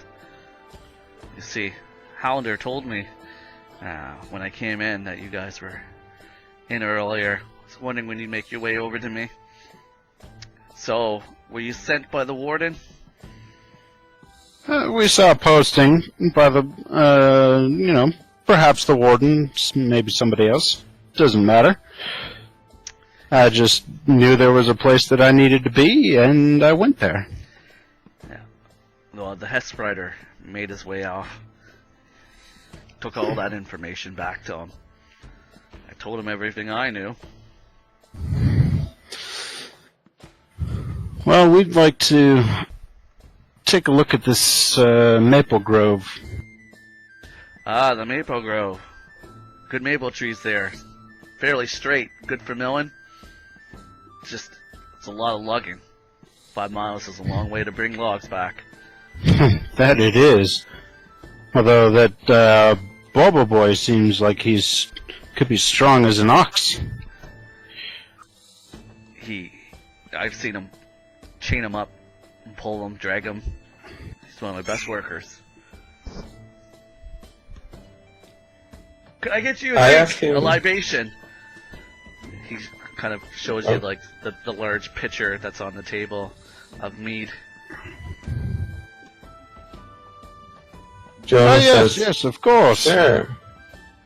What about you? Looking at Aeya. I nod. He kind of like whistles and like makes eye contact with his brother, who comes over with 3 mugs and places them on the table, and it's quick to pour them with some mead, and hands them out to y'all. Jonna asks him if they often. Do you often get maple trees from that stand? Only large orders. Do you often get large orders? Not often enough. It pays pretty good. They must be building a boat in Seacrest or something. Yes, I have a friend named Ryan from Seacrest. Can't say I know him. Is he a Oh, captain? you will. Ryan of Seacrest? Yes, Ryan of Seacrest. You've heard of him? It rings a bell. He seems to have a certain following, doesn't he? Yes, a bit of celebrity. I like the meta. It's nice. What is this drink? Mead? What is mead? Okay. Just out of character, has Aeya likes to drink, right? So, have you not? Yes. Are you saying you want a can? Never had mead. Okay, it's like honeyed beer. This is my first time off the reservation. Oh, okay. So what would you say your brethren drank as for alcohol? Fermented goat's milk. Okay. I'll make that canon. Fermented goat's milk. It is. So, you can either Makes roll. sense if it's pneumatic, right? You can either roll randomly to see if you like it or not, or you can just role play it if you like it or not. But it's handed to you, and It's sweet. Oh, sorry. Are we still out of characters or? Aya's back in character now. I just Okay, great. I turn to Landon and go, I need to take a quick leak. I'm just gonna go around the back of this building. Thanks for telling me. While I'm back there, I'd like to cast Fog Cloud right against the wall, and Fog Cloud can basically go through walls, so like inside it's going to be insanely foggy. Does Fog Cloud go through walls? Fog Cloud, it says, can go around corners, disperses on moderate to high wind speed, so yeah, I can basically send it through the door. Okay. Interesting. What's the duration on it? It's concentration, so, yeah, while I'm back there, it can be up to an hour. Is it getting foggy? And just out of character once again, Michael, I know that you're in Europe, so I hope it's not too super late for you. No, it's fine. I'm good for like a half hour. Okay. Just wanted to check. So all of a sudden, the interior, which is kind of hazy from the hearth, you see kind of this mist kind of pouring in, and people in mid-conversation, everyone's kind of like, just kind of deathly silence kind of hushes over the tavern. what you hear like a commotion of, "It's the shade! It's the shade!" And then like all of a sudden the tables are kind of flung up and people are like running for the door. There's a bunch of screaming and yelling. Yeah, Costren's gonna jump up and run out with them. Maybe Can I, like- mace. Just, I don't normally do this, but can I just go ahead and do any of them just have like obvious like coin pouches? Most of them have coinage. Are you gonna try to Including pickpocket? Costren. Yeah, I'm just gonna like just in the panic, I'm just gonna like grab one. Okay, make a sleight of hand check with advantage.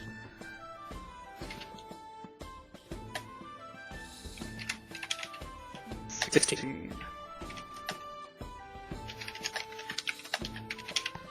I'm gonna do.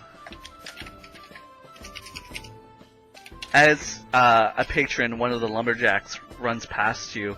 You snatch with your deft fingers the coin pouch, and it comes off easily enough into your hands, and you quickly pocketed it. I've lost the touch after all. Everyone is now, if you just, Velenhardt, if you just want to, what is the radius of that spell? I pretty assume, I remember it's quite large, so it probably would have spilled out a bit out of the... 20 foot. 20 foot, yeah, just barely edging out. So as soon as people start running out, and they look back and they see the bank of fog just situated over the tavern, they still kind of like hurriedly make their way out. I've got Ray watching from above, so essentially, like, as the last people come out, I'm gonna just drop the concentration and walk around the corner and just go like, "Oh, that was a good leak." Landon just kind of looks at you like, And everyone's like looking as the halfling brothers were the last to leave the tavern in a panic. And Oh, what brings you all outside? they're looking around and they look back and it just kind of instantly dissipates. And the fog, it was... Did you... And then you can see that they're kind of visibly shaking at this point. Costren's still like thinking there might be a shade out there, so he's like casting light Okay. like, wherever he can. Light, light. Where is it? Where is it? Okay, and what is everyone else doing? What is Jonna doing? Jonna would have drawn her weapon and stayed near Costren. Okay. So you guys... Landon is kind of half-heartedly like, he kind of like pulls out his, like a dagger. He's like, oh no, what is going on? Well, anyone can make an Arcana check to see if you might have recognized the nature of the spell. Too high? Considering, like, he went behind and then came immediately back. Poor brother Costren! Is anybody else gonna roll to see that by any chance? It fits perfectly with how I'm Nope. You know what? It could be shade I might of as well. Yeah. Do I have any effects based on the fact that I was outside with him? You weren't really paying attention because he's like, I'm gonna go take a leak, and then he leaves. The next thing you know, everyone's running outside. So you just took advantage of the situation and knew that. Yeah, but like, you could put two and two together. I'm gonna say yourself and like, that wizard. Them With wizards. Ray in the sky, by any chance, could she have seen the pickpocket attempt? I mean, it was veiled in fog. It was. She also gets advantage on sight, so, you know. That's fair. She was keeping an eye on things, so yeah, go ahead and give me a perception roll. I was going to use her passive, but since she was watching, make your your perception roll. Has to beat the 16 sleight of hand with advantage though. With advantage. Yeah. Okay. So hold on. And Jonna, you recognize the spell. You're like, that's an incantation spell. Oh. How do we break a tie? Tie breaks? I think literally just nothing happens. I think defender wins, honestly. I think perception beats out like stealth or something. I will say that you noticed Landon like reach out, but you didn't necessarily see what he's reaching for through your owl. That's fine. I basically just like when I come around the corner, I just want to look at him and just kind of like give him like a wink as like a, I saw that. Meanwhile, Landon just kind of like looks at you like, what are you talking about? poor Aeya and Brother Costren are terrified, thinking a shade is attacking the tavern. Everyone else I still have is no idea what a shot is. Actually, but like, I'm sure now there's that one out the here. chaos is sort of dying down, Landon will kind of like peek into the pouch that he nabbed. Alright, give me a roll of a d10. Okay. Of course. Ooh. Hey, where did my belt More pouch go? tobacco and a tic tac. Where'd my empty belt pouch go?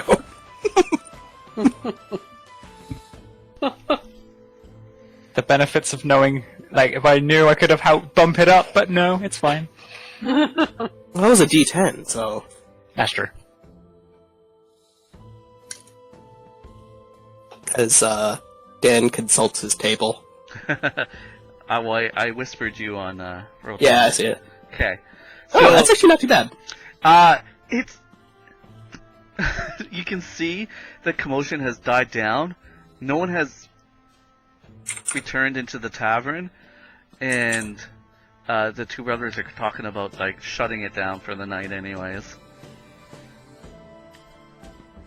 Great. we- You're outside. I've heard we could perhaps get beds with you. Is that correct? We got an empty camp. It's for everyone. Yeah, for everyone. Yeah. I looked at everybody and kind of confirm. Yeah. Oh, How much for 50 copper a night. 50 copper a night? And, yeah, you know what? I'll pay for it. Thank you. Is that for all of us? So generous of you, Landon. Yeah, you know, it's fun. I'll throw, Is that for all of us or each? I imagine it's for just to rent out the camp. Yeah. Oh, You hear okay. so? Oh, no, you don't need to pay for me. I'll pay my share. Oh, please, it's fine. I came into it. Everyone hears in Decent the chunk of money distance. lately. Hey, my money pouch. What do you mean? It's not here. I must have dropped it when I was running. Shame. Well, that's a bit of bad luck now, isn't it? So I'll pay him for 2 nights worth. So Okay. Take that. Deduct that. So,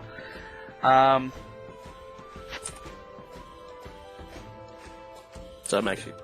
was I would that say the- that, so he That'll work could, out. the wizard could see through his owl during that whole commotion. I think he sees exclusively through his owl. Yeah. Yeah.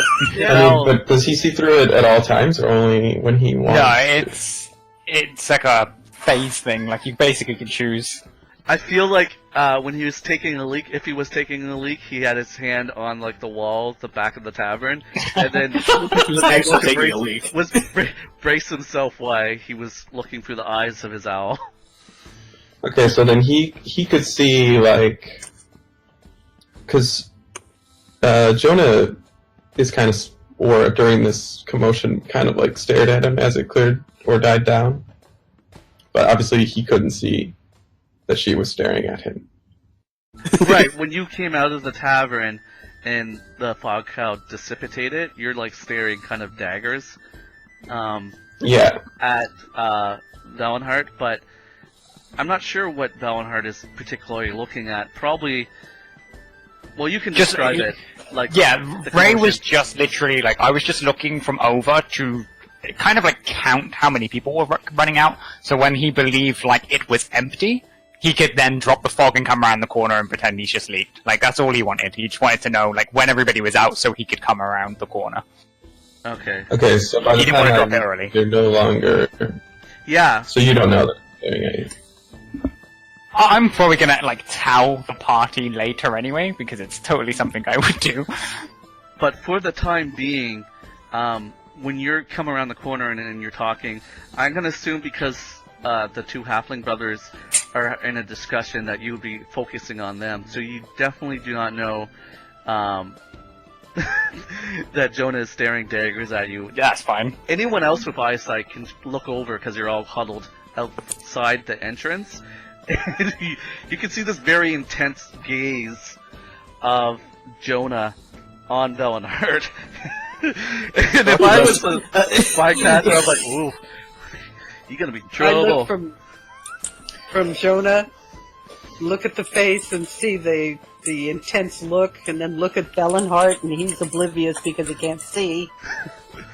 I'm Even as confused. I come round the corner, like I'm basically just gonna walk past Jonah, still like not picking up on it, and just more head to Landon and go like, not knowing he stole something, but I've obviously seen his hand come out, and now he's offered to pay for the room. I'm kind of putting them together, and just basically go, I have a feeling you and I are going to have a good friendship, and also cause each other a lot of problems.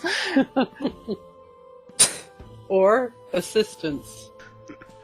And at this point, Gris hands Landon just kind of an iron key for the front door. You have utmost privacy. Thank you. Aeya nods. What do you think, brother? Should we retire for the night? Yes, Quite we have an early morning. Quite a long walk over some treacherous ground, I suspect. The two halflings are. One of them has his. Gris has his arm around. Actually, it would be the other way around. They kind of look at you as you interpreted them as talking to you, and then they get a chuckle I think they meant brother quite literally. and start making their way to yes, their hut. sometimes I forget.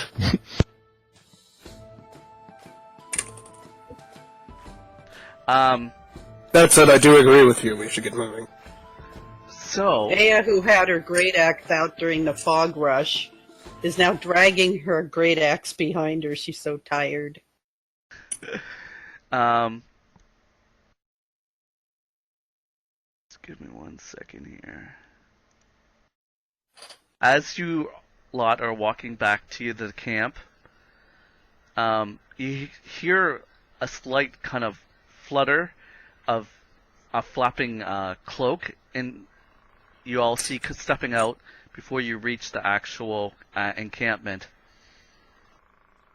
The hooded figure with the beige kind of traveling cloak and the green kind of long pulled gloves. The bard? Yeah. You know, stunt cost me evening wages clearing out the tavern like that. Confused. I'm sorry. What do you... What? Fog. I have no idea what you're talking about. If you don't mind, we all need to rest. Roll a deception check. Yeah, I'll roll a 16. Alright. You should roll first. Does he to see get if to you roll by higher. any chance? Yep, Yeah, he rolls a 3. this spell would really be annoying. I love this game. And as usual, divination Aeya wizard. nods. kind of like, and he kind of like storms off towards the other camp. Right, now that that's over with, who's tired and who wants to sleep? Me. Could use a good rest. Agreed. Kind of stretches out his arms and yawns like, oh, it's been a long day. So who has the key? That would be me. And I will unlock, I guess. So what are we looking at as far as like a camp here? Is it like a gated off camp? It's when I say a camp, it's like the building is the camp in the building. So when you open, it's like a cabin. yeah, it's like going to summer camp. You open it up, and there's 4 sets of bunk beds inside.